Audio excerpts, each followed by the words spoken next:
नमस्कार, जेके अपडेट में आपका स्वागत है। नेशनल पेंशन सिस्टम में सुधारों की लंबे समय से चल रही मांग के बीच केंद्र सरकार ने यूनिफाइड पेंशन स्कीम यानी यूपीएस योजना को मंजूरी दे दी है। ये योजना अगले साल 1 अप्रैल से लागू होगी और मोदी सरकार के इस कदम से केंद्र सरकार के 23 लाख कर्मचारियों को फायदा मिलेगा।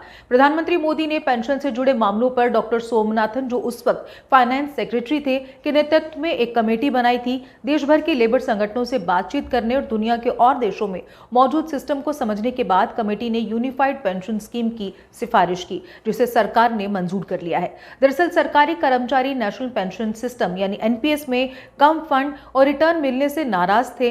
वे लगातार ओल्ड पेंशन स्कीम को बहाल करने की मांग कर रहे थे।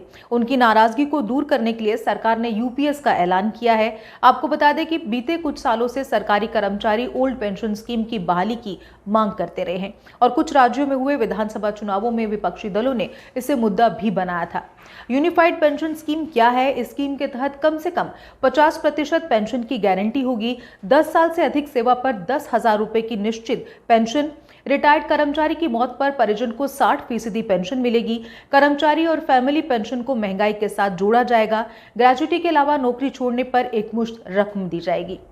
ओपीएस यूपीएस में पेंशन कैलकुलेट कैसे होती है, इसकी जानकारी आपको दे दें। ओपीएस यानी ओल्ड पेंशन स्कीम और यूपीएस यानी यूनिफाइड पेंशन स्कीम, दोनों में ही सरकारी कर्मचारियों को निश्चित पेंशन मिलती है, लेकिन पेंशन कैलकुलेट करने का तरीका अलग है। ओपीएस में निश्चित पेंशन अंतिम प्राप्त मूल वेतन प्लस महंगाई भत्ता यानी डीए के 50% पर तय की गई थी, लेकिन यूपीएस में निश्चित पेंशन सेवानिवृत्ति में पिछले 12 महीनों में प्राप्त औसत मूल वेतन प्लस डीए होगी। इसका मतलब कि अगर कोई कर्मचारी अपने कार्यकाल के आखिरी महीनों में प्रमोशन पाता है और उसकी सैलरी बढ़ जाती है, तो उसे अपने अंतिम वेतन का पूरा 50% पेंशन के तौर पर नहीं मिलेगा, उसे कुछ कम रकम मिलेगी, क्योंकि पेंशन की गणना औसत 12 महीनों की बेसिक सैलरी के हिसाब से होगी। कर्मचारी को कितना कंट्रीब्यूट करना होगा, इसकी जानकारी भी आपको दे दें। यूनिफाइड पेंशन स्कीम में कर्मचारियों को नेशनल पेंशन सिस्टम के तहत अपने मूल वेतन और महंगाई भत्ते का 10% यूपीएस में कंट्रीब्यूट करना होगा। हालांकि नई योजना में सरकारी कंट्रीब्यूशन जो है वो बढ़ जाएगा। वे एनपीएस में 14% योगदान देते थे, लेकिन यूपीएस में 18.5% होगा। हालांकि ओपीएस में कर्मचारियों को कोई कंट्रीब्यूशन नहीं देना होता था। यही वजह थी कि उससे सरकारी खजाने पर अधिक बोझ पड़ता था। यूनिफाइड पेंशन स्कीम में मिलेगी टैक्स छूट। नेशनल पेमेंट सिस्टम में टैक्स छूट का लाभ मिलता है। उसमें 1.5 लाख रुपए तक की इनकम टैक्स छूट क्लेम कर सकता है। साथ ही एनपीएस की 60% रकम निकालने पर भी टैक्स नहीं लगता। वहीं यूनिफाइड पेंशन स्कीम में टैक्स के बारे में अभी कोई स्पष्ट प्रावधान नहीं है। खैर, इसे लेकर प्रधानमंत्री नरेंद्र मोदी ने एक्स पर लिखा है, देश की प्रगति के लिए कठिन परिश्रम करने वाले सभी सरकारी कर्मचारियों पर हमें गर्व है।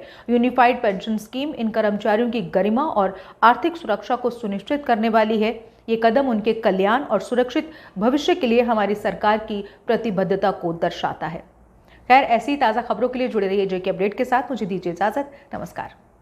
एराकॉट कंस्ट्रक्शन जम्मू कश्मीर वासियों के लिए लेकर आया है मॉनसून ऑफर, जहां आपको मिलेंगे फ्री गिफ्ट्स जैसे iPhone 15, scooty, chimney, fridge, washing machine, LCD आदि बहुत कुछ। तो जल्दी आएं और मॉनसून ऑफर का लाभ उठाएं और घर ले जाएं ढेरों फ्री गिफ्ट्स। अगर आप बना रहे हैं घर, तो एक बार जरूर आएं एराकॉट कंस्ट्रक्शन। यहाँ मिलेंगी टाइल्स व सैनिटरी आइटम्स की विशाल रेंज। सपनों के घर को सजाने के लिए मिलेगा फ्री 3D व्यू। हम दे रहे हैं सबसे किफायती दामों पर टाइल्स व सैनिटरी आइटम्स, क्योंकि हम हैं जम्मू कश्मीर का सबसे बड़ा टाइल्स व सैनिटरी आइटम्स स्टोर। एक बार ब्रांड टू ब्रांड रेट जरूर कंपेयर करें। शॉपिंग के दौरान आपके बच्चों के लिए हमने बनाया है किड्स जोन। आपके घर को सजाने के लिए हमारे प्रोफेशनल्स देंगे फ्री साइट विजिट। हम आपको देंगे फ्री होम डिलीवरी। हमारा पता है एराकॉट कंस्ट्रक्शन, सरोर अड्डा, बड़ी ब्राह्मणा। Mobile number 9070584444, 9070314444। जम्मू कश्मीर की खबरों के लिए जुड़े रहिए जेके अपडेट के साथ।